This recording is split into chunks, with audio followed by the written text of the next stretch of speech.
we'll rush on through then to Tom, and Tom is going to speak to us from the Aspergillosis PAG. Over to you, Tom. Yeah, so good morning, everybody. Hope you can see me there. Everything okay? Yeah. Okay. Yes. Yeah. So, yeah, Tom Bermingham is my name. I live in southeast of Ireland, and after a lengthy process, I was diagnosed with a complex mix of aspergillosis, bronchiectasis, and severe asthma back in 2022. I'm new to European Lung Foundation and PAG. So new that I scored 0 out of 5 in the quiz earlier on, which was disappointing. But anyway, can only improve. My reason for joining the PAG was I wanted to do all in my power to learn more about the disease and to raise awareness of fungal diseases among the medics and the general public, because there's a huge lack of awareness. So the next slide, please. So the Aspergillosis PAG is new as well. It started just in late 2024 with just 2 or 3 members at that time. And now we have 9 very active members from a range of European countries, to include the UK, Netherlands, Denmark, Portugal, and indeed Ireland. PAG is like a family, certainly for me. We're all living with some variation of aspergillosis. I firmly believe that people need people. It's always good to talk with like-minded people who want to improve their lives and indeed the lives of others. And if we didn't want to improve the lives of others, I don't think we'd be involved in PAG. And I'm sure that's the case for all PAG members. The main mission of the Aspergillosis PAG is to raise awareness of aspergillosis around Europe and indeed around the world. The next slide, please. So one of the first things we did in terms of raising awareness was to prepare an aspergillosis information page that would be on the Lung Foundation website. There hadn't been one up to then, so that's done. One of the next things that happened were the patient spotlight features from the ELF. A couple of us were asked to do interviews, including myself, Lisa McNeil, and Marcella from Portugal.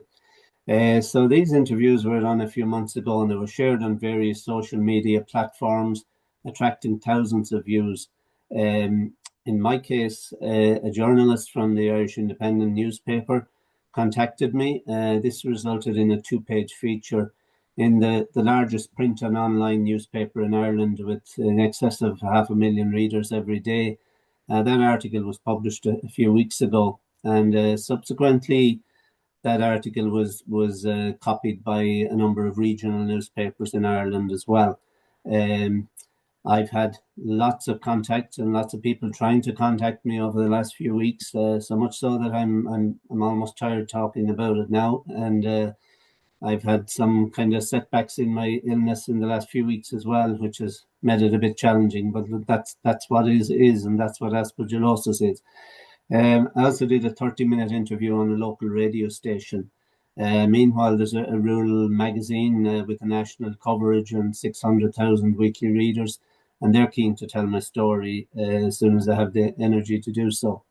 And none of these awareness-raising opportunities would have happened without me joining the PAG and doing the initial patient spotlight interviews with the Lung Foundation. And I think that has been hugely important. Next slide, please. And this just very quickly, you can pop through these. This was the national coverage, and the next slide as well. Then the regional papers took a slightly different version of it. So moving along then to continue in our efforts to raise awareness, and particularly to have aspergillosis recognised at the ERS Congress on Respiratory Health around the globe in Amsterdam last September. I recorded a short video telling my experience of living with a chronic lung disease. This was featured as part of the Global Voices campaign. I think there was about 9 other people from all over the world featured in that. And it did certainly raise awareness of aspergillosis. 2 of our members attended the Congress in person while I attended online. That's a lovely picture of me there, and in one of my many stays in hospital over the past few years. So I'm moving along then to the next slide, please.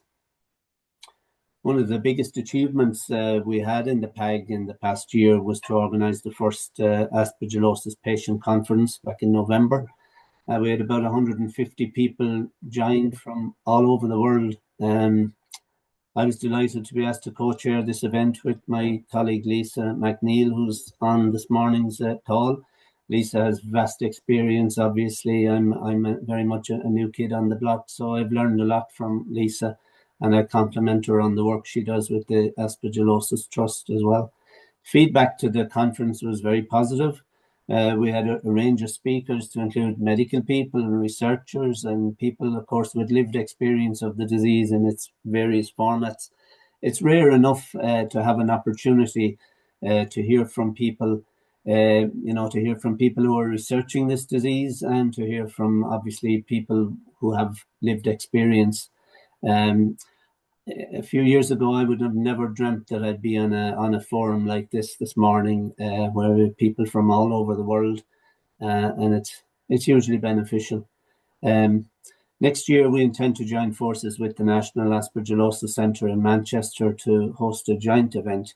We are fortunate to have Graham Atherton from the National Aspergillosis Centre on our PAG, and Graham brings a wealth of knowledge on fungal diseases in general to our group. Next slide, please. So what we're doing now, we're currently working on a preparation of a Living with Aspergillosis guide. Each of us are sharing our own lived experience of the disease under various subheadings, and that guide will be made available in the coming weeks. It'll be a comprehensive guide. The aim will be, I suppose, to help people who are maybe newly diagnosed with aspergillosis and like me a couple of years ago had no idea where to turn, where there's so little information available, and of course in the current age it's so hard to know where you're getting correct information, and groups like the European Lung Foundation and the National Aspergillosis Centre in Manchester are key to this, and not forgetting the Aspergillosis Trust as well. So next slide, please. So our hopes for the future, and this is my final slide, you'll be glad to know. Certainly one of my hopes for the PAG in the future is to have aspergillosis featured as a topic at a future ERS Congress. And it would be even greater if it was at the next one. Because I've never met any of the PAG members in person. It would be great to have an event where we could maybe gather and share time together in person. I have a lot of virtual friends, but that's good, but it would be nice to be able to meet as well. Because aspergillosis rarely exists on its own. It would be good, I think, to have more links and sharing of information with other PAGs, as I think Ellie referenced a few minutes ago there.